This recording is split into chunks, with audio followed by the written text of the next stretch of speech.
faced with him in all his glory, what would you ask if you had just one question?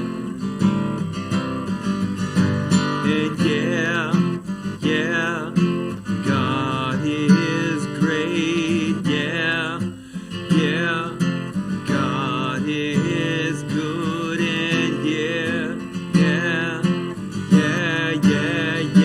What if God was one of us? Just a slob like one of us. Just a stranger on the bus trying to make his way home. If God had a face, what would it look like? Would you want to see? If seeing meant that you would have to believe in things like heaven and in Jesus and the saints and all the prophets. Oh yeah, God is great. Yeah, God is good. Yeah. What if God was one of us? Just a slob like one of us. Just a stranger on the bus trying to make his way home. Like a holy rolling stone, back up in heaven all alone, just trying to make his way home. Nobody calling on the phone, except me, the Pope, maybe in Rome.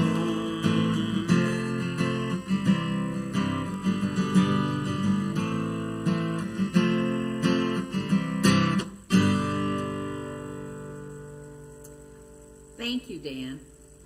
Good morning to those of you who are in our sanctuary and to those of you who are visiting us online.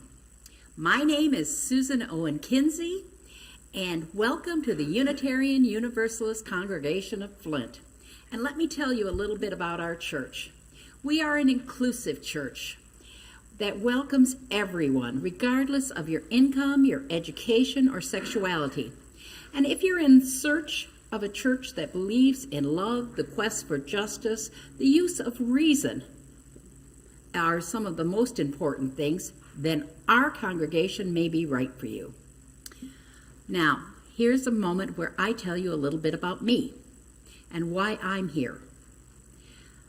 I came here about 35 years ago because I was on a search. My life was fine. There was nothing wrong with it.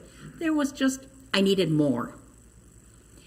And I ended up here, where I could think and where reason was the most important thing, and respect for each other, and where values counted more. And for me, the most important thing was I was asked to look at things. I wasn't told what to believe. I was not offended by what was said, because what was said was out of love. And if you're like me and aren't quite sure yet, even at my age, exactly what you believe in because you find out new information, please join us. And if you would like more information about the Unitarian Universalism or our congregation, please feel free to contact either our ministers or the office, and that contact information can be found at uuflint.org. Doesn't everybody have a website?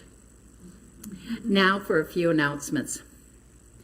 Our congregation acknowledges that we stand on the traditional lands of the Council of Three Fires and the Anishinaabe people, who are the indigenous inhabitants of Michigan. Our congregation supports indigenous-led organizations and grassroots change movements.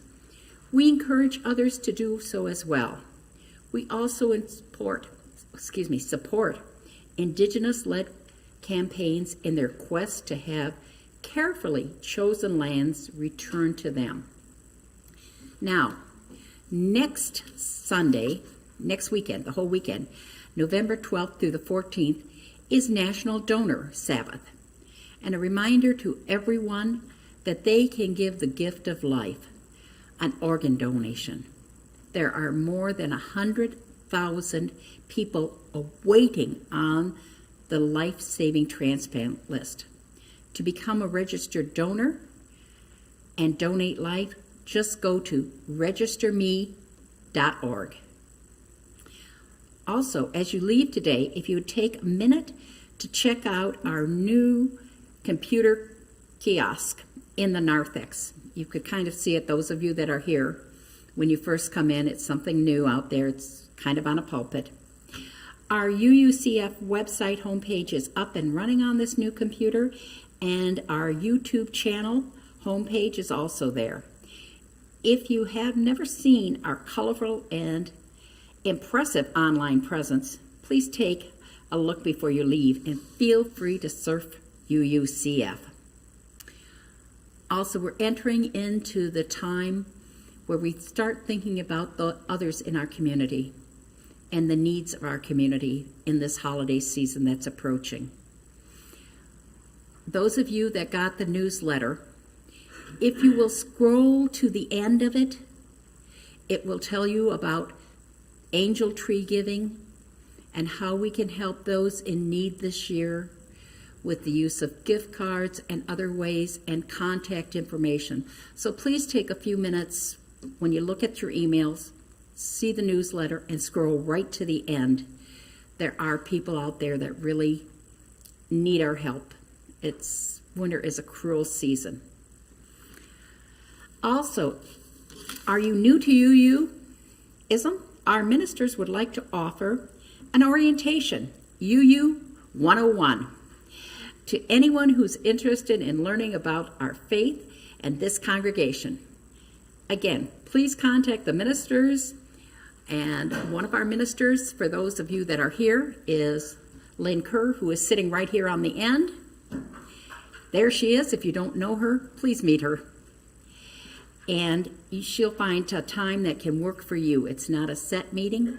We'll work around your schedule and hers. Also, at the end of this service, the ministers are going to take a few minutes and stay in the sanctuary to have a discussion about the service. If anybody would like to join into that, you're more than welcome to. And if that is not your cup of tea, if you'd like to go and chat, there will be visiting out in the narthex. Thank you so much. Now, let us light our chalice.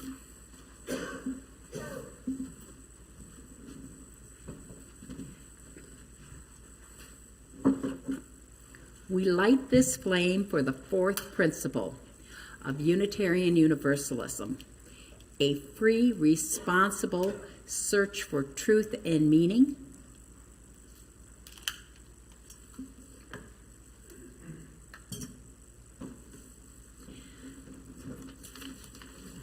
And our covenant is now up on the monitors, and some of us know it by heart. If everybody would join with me in reciting it. Recognizing the richness of diversity, the beauty and wonder of shared worship, and the transforming power of love and service, we gather as a sacred, intentional community to acknowledge in truth, celebrate our forms of life, and by our actions do peace, justice, and justice. Thank you.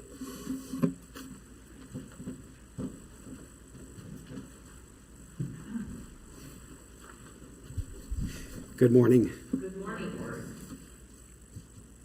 Our opening words are those of Sophia Lyon-Fawes. We gather in reverence before the wonder of life, the wonder of this moment, the wonder of being together, so close yet so far apart. each hidden in our own secret chamber, each listening, each trying to speak. Yet none fully understanding, none fully understood. We gather in reverence before all intangible things that eyes see not, nor ears can detect, that hands can never touch, that space cannot hold, and time cannot measure.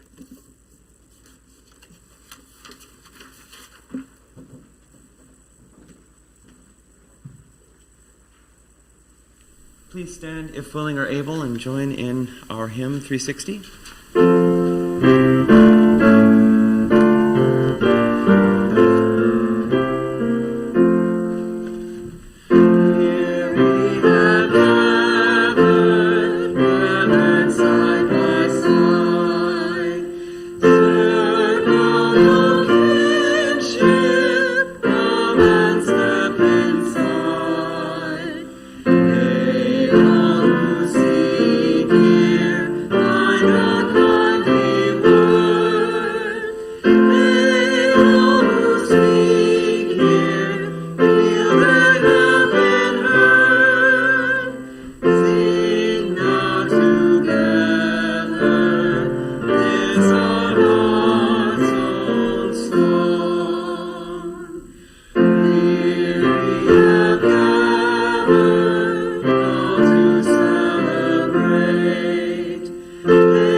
Our meditation this morning is from Hildegard of Bingen.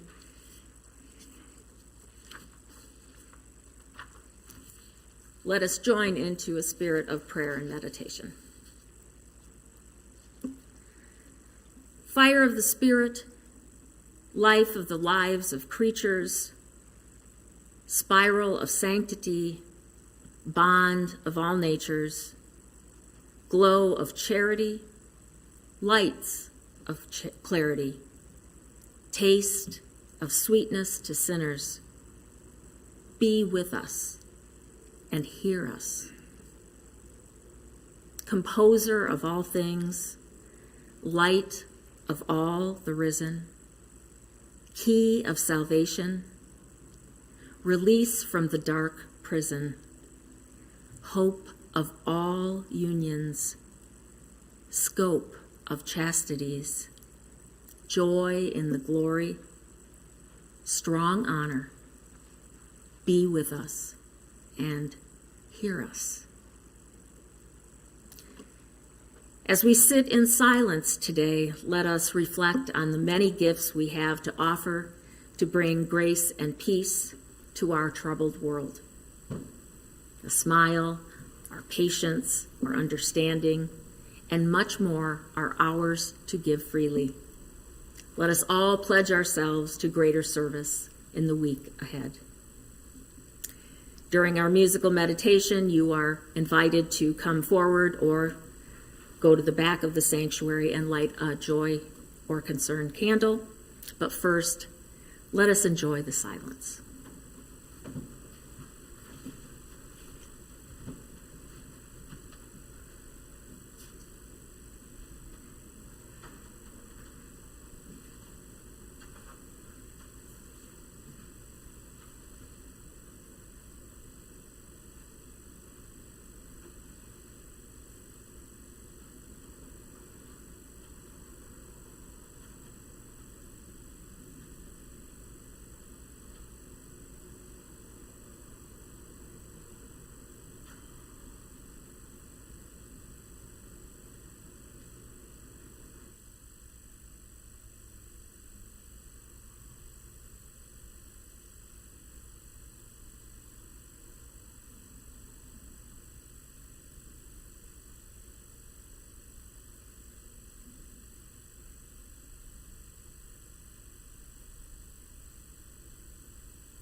Amen and blessed be.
me, come to me.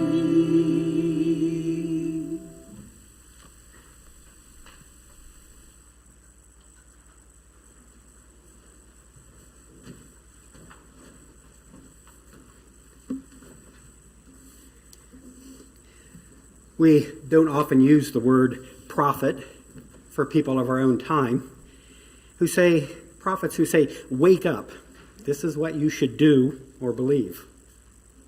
Perhaps we should. In 2007, the minister of a 7,000-member church near Grand Rapids became an honest-to-goodness prophet. His name is Rob Bell, and he founded the Mars Hill Bible Church in 1999, which became one of the many mega evangelical Christian churches in our nation. The Mars Hill Church is in what was once a shopping mall. His theology at the time was just what you might expect. He believed Christianity was the only way to escape a terrible afterlife in hell. A hell, I should add, that we know was created entirely in the minds of fearful people over many centuries. Then, in 2007, his church put on an exhibit promoting world peace, an exhibit that appropriately included a quote from Mohandas Gandhi. A visitor to the exhibit stuck a note next to the Gandhi quotation that said, "Reality check, he, Gandhi, is in hell." Pastor Rob Bell saw it and was struck. He asked himself, Gandhi in hell? He is? Really? We have confirmation of this. Someone knows this without a doubt. And so began Bell's career as a prophet, if only to those Christians who believe that Christianity just has to have a hell. He wrote a book in 2011 entitled Love Wins, a book about heaven and hell. In the book, he cast doubt on the idea that there is an everlasting hell to which God sends everyone who isn't a Christian. He wrote, "At the center of the Christian tradition, since the first church, have been a number of people who insist that history is not tragic, hell is not forever, and love in the end wins, and all will be reconciled with God." He was talking about the early Universalists, of course, but for those of us, it is worth noting that this prophet from Grand Rapids does not get specific and mention Universalism is alive and well in Unitarian Universalism and has been for hundreds of years. Perhaps Rob decided he didn't want his ideas connected to the UUs. Probably not a bad idea if you want to keep your job as a minister in a Christian church. The backlash caused by the book was much like that experienced by one of our own Universalist prophets, John Murray, who dodged rocks 250 years ago, or by Isaiah of the Bible, who was reportedly sawn in half for having a big prophetic mouth. Putatively good Christians everywhere said horrible things about Rob Bell and his ideas. Christian theologians said his book was theologically disastrous and asked, if Gandhi is in heaven, then why bother accepting Christ? Bell was on the cover of Time magazine and on Oprah Winfrey several times. His book was a bestseller, and there is now a version for teenagers. To my knowledge, no one has actually thrown rocks at Rob or tried to saw him in half, but like any good prophet, he has taken a lot of heat, and he eventually left the Mars Hill Church. But where did this new prophet of universal salvation get his detestable, supposedly unchristian idea that eternal hell does not exist? Did he make this stuff up in some self-serving quest to find a kinder, gentler God? Where did he get the unmitigated gall to doubt the Bible-based doctrine of eternal hell that so many people seem to love? Well, it turns out this prophet from Grand Rapids got his ideas from the Bible.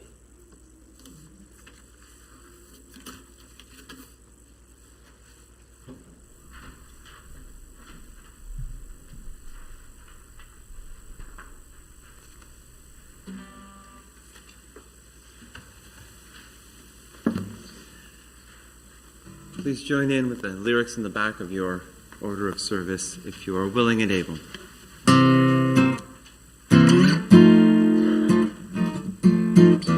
Something happened here.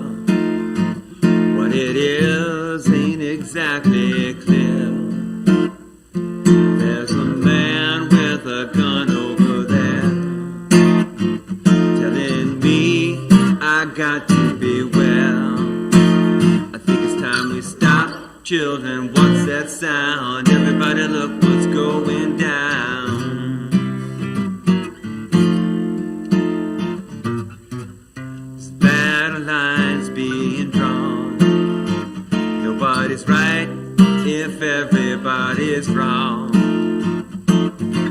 Young people speaking their minds, getting so much resistance from behind. It's time we stop. Hey, what's that sound? Everybody look what's going down.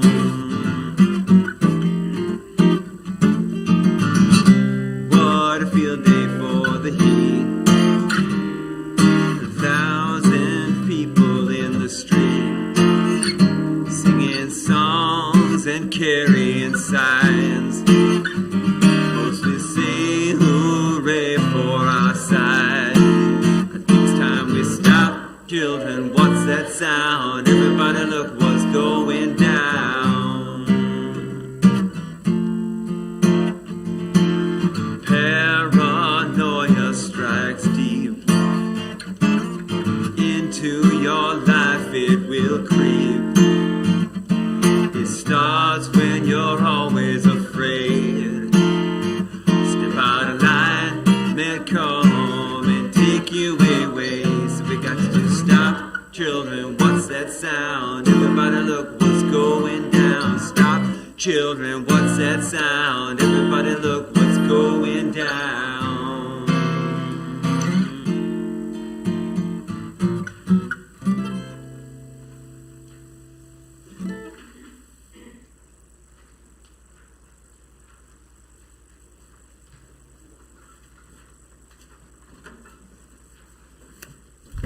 As usual. Thanks, Dan.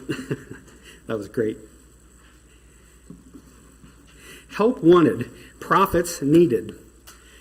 Must be willing to counsel politicians and rulers who will probably never listen or even understand you.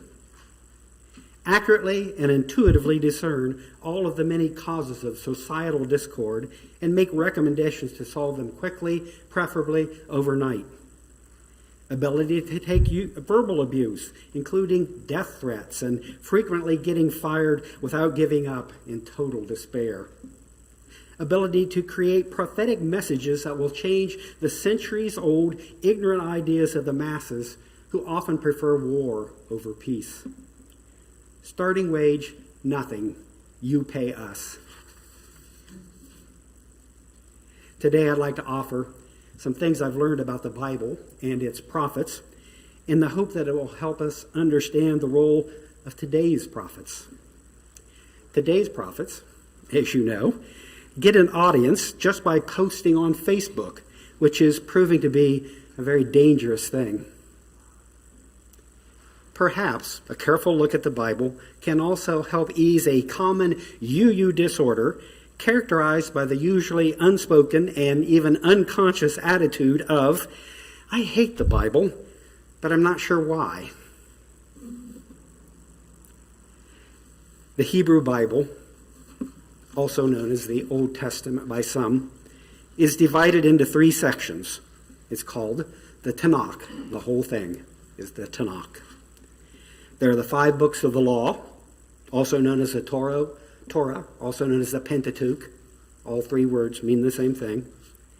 There are 12 books known as the writings, Psalms, Job, books like that. And then 19 more books known as the prophets. The law, the writing, the prophets. To begin with, it was probably a bunch of remembered stories and old scrolls, all of the scrolls being written at different times in different places, and then finally brought together in one collection. It was turned into that one book over hundreds of years, often heavily edited by people who lived hundreds of years after the original writers. There were, after all, no copyright laws in the ancient world. The editor, who tried to combine all of these scrolls into one united thing, tried to make a book that told a story of the people who had always had the same clear understanding of God. He is known by scholars as the Deuteronomist, and he had a very difficult, nearly impossible job.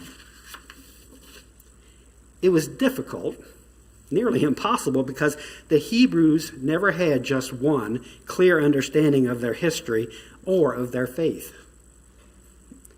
The Bible itself contains undeniable evidence that the Hebrews had long worshipped many gods, and Yahweh was just their chief god. They weren't monotheists, they were henotheists. But the editor, known as the Deuteronomist because he was also the author of the book Deuteronomy, he did not want that fact in his Bible. I think everyone who either hates or loves the Bible or is in somewhere in between might profit from knowing more about the Deuteronomist because his spirit is alive and well today.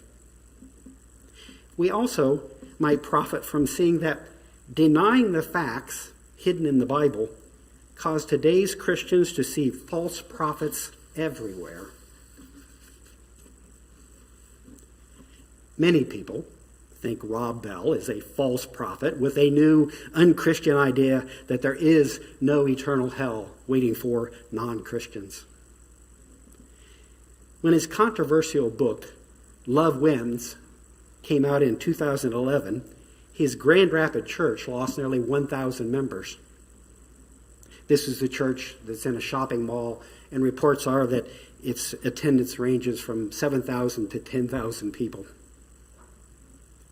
His critics still say he ignores what they call the clear teachings of the Bible. I can say with confidence that anyone who thinks the Bible has clear teachings on anything has never truly studied it. Many of you have probably encountered people who defend their position on many topics by saying, "Hey, it's in the Bible." It is a meaningless phrase.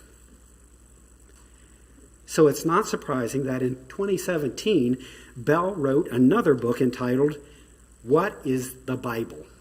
What is the Bible? Once again, he suffered, as does any true prophet, for telling inconvenient truths. He told truths such as, the Old Testament doesn't contain anything about hell because Jews had no hell in their theology until the Greek conquerors brought it to them in the 4th century before the Common Era. Bell noted the fact that in the New Testament, Jesus seldom used the word hell except in parables where he was speaking in metaphors. Many scholars have long held that the hell Jesus spoke of was no doubt a state of mind to which people sent themselves. Rob Bell was simply using what we call the historical critical method of studying the Bible, and that has been going on for 250 years now. It was the critical study of the Bible that turned Ralph Waldo Emerson into one of the creators of today's Unitarian Universalism. Rob Bell is now thinking about facts such as the New Testament was written in Greek, and the writers used the Greek word and concept of hell and put it into Jesus' mouth. It is little wonder that people who hate Rob Bell mistakenly say, in their ignorance, that Jesus was a prophet and Savior who loved hell.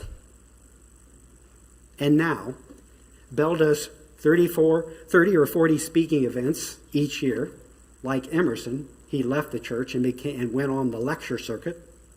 And Bell has written many books in which he uses the facts about what's really in the Bible. He even updated his book, Love Wins.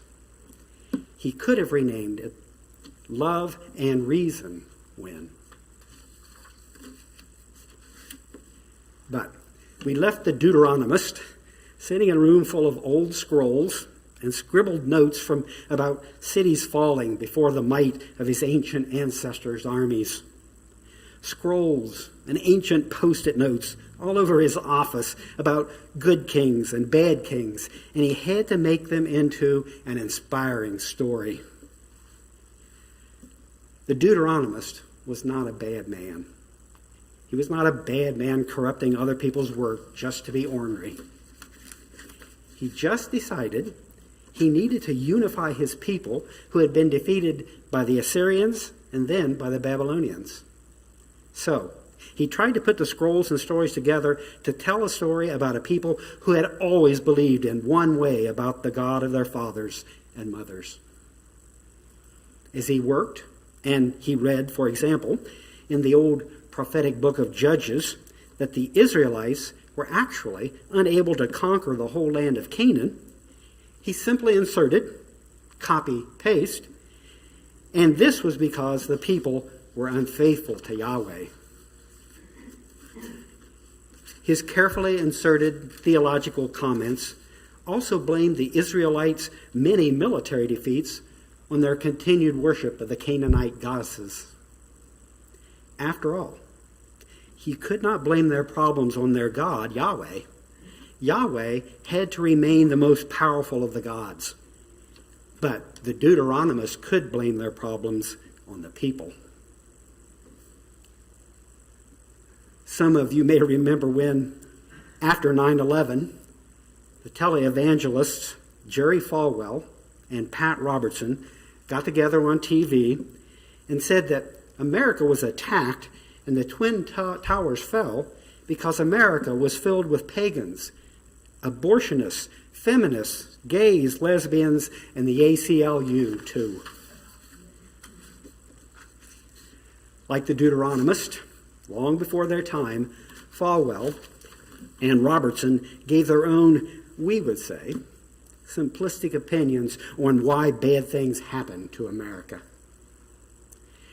I don't doubt that such fear-mongering did indeed help them draw their fellow religious conservatives together. Prophets, whether we see them as sadly mistaken false prophets or as truly inspired visionaries, they are obviously powerful people. Some of them claim to have, in effect, God's home phone number. Other prophets feel the need to learn and use what we call factual evidence. These prophetic people do things, for example, like sit and listen to facts about the Bible on a Sunday morning and hear about henotheism versus monotheism and about someone called the Deuteronomist. Again, thank you for being here. I assure you, I thought long and hard before I decided to wade into the weeds and talk about the details of the Deuteronomistic editor. The editor who tweaked parts of the Bible away from the truth. In the end, I decided for truth, that in a search for truth, it would not be complete without the messy facts on what can go wrong. But many other people don't do facts. For example, many Americans are still deciding what they should believe about COVID vaccination. And they ask, should I believe Dr. Fauci, or should I believe online prophets who say that a COVID vaccination card is a sign of the mark of the beast as mentioned in the Bible.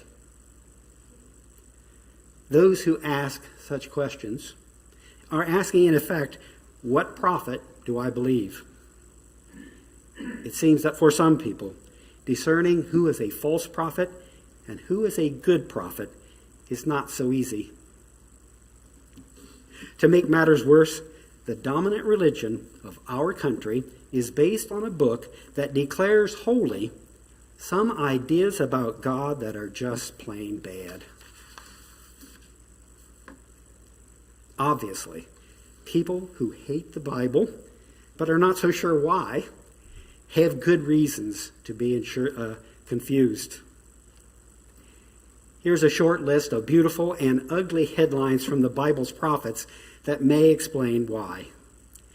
Warning: the topics we are about to report may not be suitable for young listeners.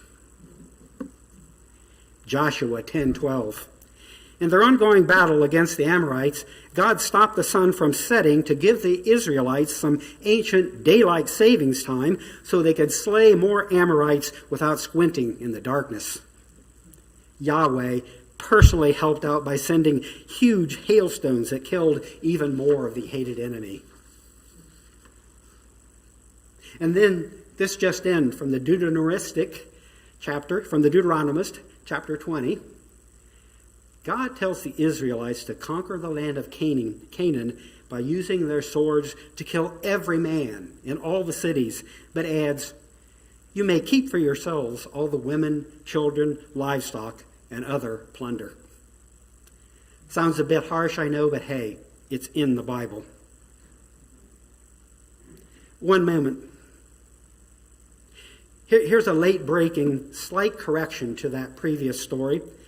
The book of Judges, chapter 1, shows that the conquest of the Promised Land actually happened peacefully over many centuries. The Hebrews just made friends with the locals, intermarried, and exchanged their goat milk for Canaanite grain. Sorry about these conflicting reports. We'll try to get them straight. And now, a bit of good news from the prophet Isaiah. King Hezekiah has decided against forming a military alliance with Egypt, perhaps because Isaiah went naked and barefoot for 3 years, protesting such a dangerous move. Asked for a comment on this victory for nonviolent protest, Isaiah, now fully clothed, simply said, "I hope there will come a time when we beat our swords into plowshares and our spears into pruning hooks, a time when nation will not take up sword against nation, and neither shall they learn war anymore." Our time is about up, but we would like to close with this thought from everyone's favorite so-called minor prophet and social justice warrior, Micah. Micah wrote, "He has shown you, O mortal, what is good, and what does the Lord require of you? To act justly, and to love mercy, and to walk humbly with your God." The Bible, including the 19 books of the prophets, is obviously a mixture of beautiful and ugly ideas about God. But the Bible itself is not the enemy of people who like to be rational and who have reverence for the facts. Rather, the enemy is the fact that it was all declared to be unquestionably holy wisdom. That is what makes us want to throw the Bible away at times.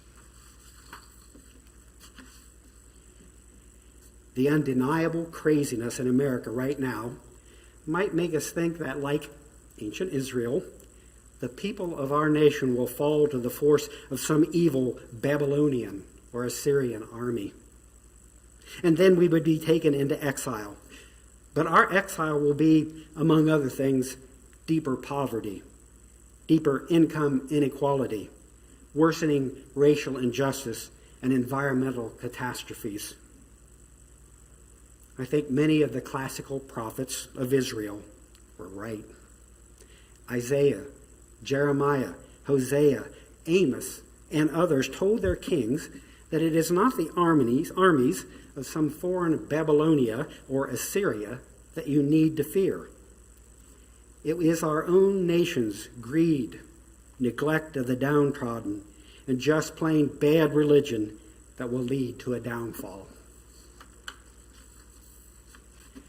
The modern Deuteronomists among us massage the facts of our nation's history to their advantage, saying, stick with the old religion and love the idea of hell. They say, ignore the fact that our old-time religion defended slavery, caused the death and degradation of our indigenous people, and now nurtures white supremacists. They say, blame the problem on the people, not on an outdated understanding of God. Ignore that. They say, our story is a proud one, so keep your critical race theory to yourselves and put your trust in powerful police and military forces. Like Joshua, they will conquer the evil other by the sword.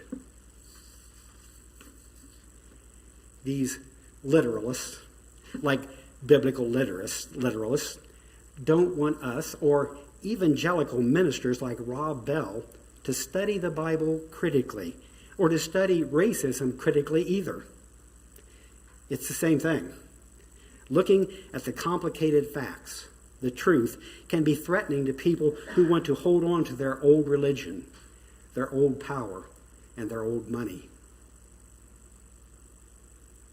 It is hardly a surprising conclusion that our nation needs some good prophets and plenty of them. American presidents don't routinely keep a prophet on hand to tell them what God or the moral high ground requires them to do. That evidently is old-fashioned. Perhaps in our day and age, we will have to do the prophesying for ourselves. That's okay, because in our theology, God, or innate human goodness, whatever you want to call it, is not only one of us, but is all of us who have the ability to combine love with reason. As in ancient Israel, with its long tradition of allowing dissenting voices to speak, we need to be our own protesting prophets.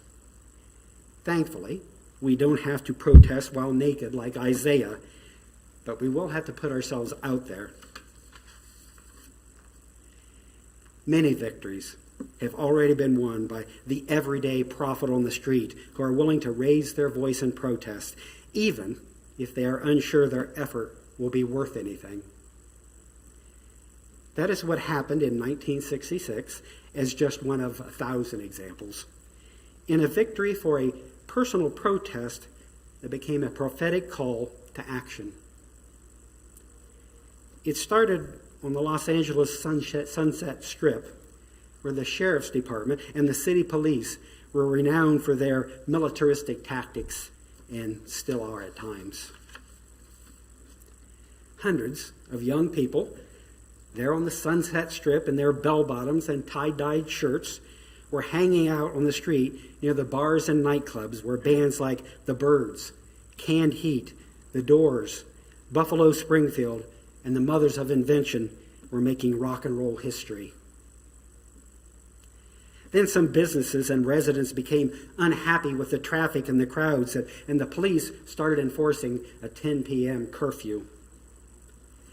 The city also decided that to solve the problem, they would simply tear down the nightclub that was the favorite of the young crowd. The young music lovers called for people to come protect the Pandora nightclub, and on November 12th, 55 years ago, come Friday, some 2,000 demonstrators showed up. The police used a very heavy hand trying to get the mostly peaceful demonstrators to leave, pulling their long hippie hair, pushing them against squad cars, and even choking them with billy clubs. It soon became a riot, with window breaking, turning over vehicles, and confrontations between the overzealous police and long-haired young people who already had a bad reputation for opposing the war in Vietnam. This riot, though, had nothing to do with the Vietnam War. But the young protesters that night became role models for the young people who would later force the Vietnam War to an end. Witnessing much of this from the safety of his car, Stephen Stills, a member of a brand new band called Buffalo Springfield, took 15 minutes to write out a song. He hoped to capture the drama and the vision of the police lined up in force, trying to stop some kids who just didn't want their favorite nightclub demolished. He didn't think much of the song. And later, when he was selling some of his songs to a record company, he said, "Here's another one of my songs for what it's worth, if you want it." The producer decided to call it For What It's Worth, although most of us know it as What's That Sound? It became the anthem of those who protested the Vietnam War, and it has been the soundtrack of numerous movies, not just about the war, but about any time battle lines are being drawn between those who fight injustice and those who want to fight those who just want justice. Stephen Stills performed the song at the 2020 Democratic Convention because it had become a rallying battle hymn for those protesting the murder of George Floyd. It turns out a simple, heartfelt protest song was worth a lot. Stephen Stills, or Rob Bell, didn't set out to be a prophet. But like countless other everyday prophets, they spoke out against corruption and old, outworn ideas. But if someone, say 3,000 years from now, tried to understand our 21st century religion and just read Bell's book, Love Wins, they would be lost. Without knowing the other side of the argument about hell and salvation, they would not understand what was going down. That is not a problem when trying to understand the religion of biblical times when people truly study the Bible. The Bible is, when people are allowed to study it critically, a morality play that shows both sides of a wrestling match for truth. There are good kings, bad kings, prophets who fought for peace, and prophets who said, "Kill them all." It becomes a holy book only when a person experiences not its clear teachings, of which there are few, but it instead experiences the full argument. So, when we are tempted to throw away every Bible we see, it is probably better to read it as a Facebook scroll of old, one that is about beating swords into plowshares and where there is no hell, mixed with someone else's advice to kill them all because God said so. The battle lines are still being drawn, but life has lessons about how love and reason win the battle for those who care to learn them. So yes, help wanted. Well-educated, everyday prophets of love and learning needed to fight the never-ending battle without giving in to despair. Starting wage, immense satisfaction.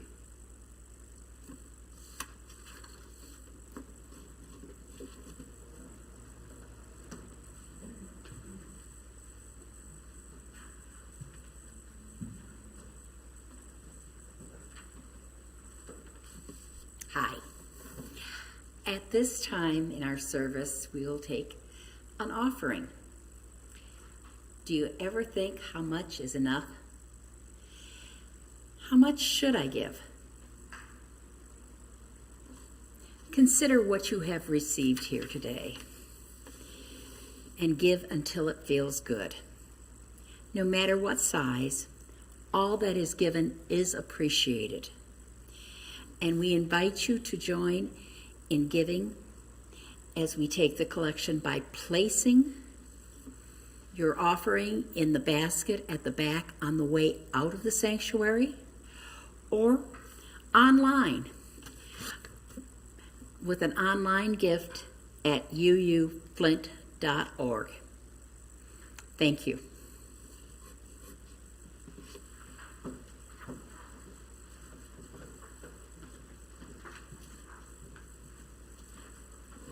We close with words from Walt Whitman.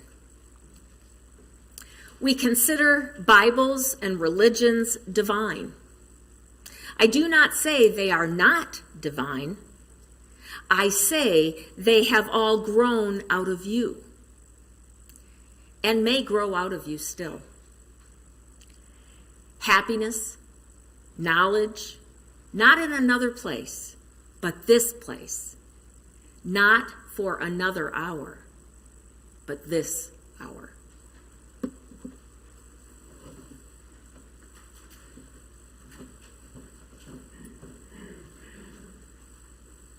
Let us extinguish our chalice. We extinguish this flame, but not the light of truth, the warmth of community, or the fire of commitment.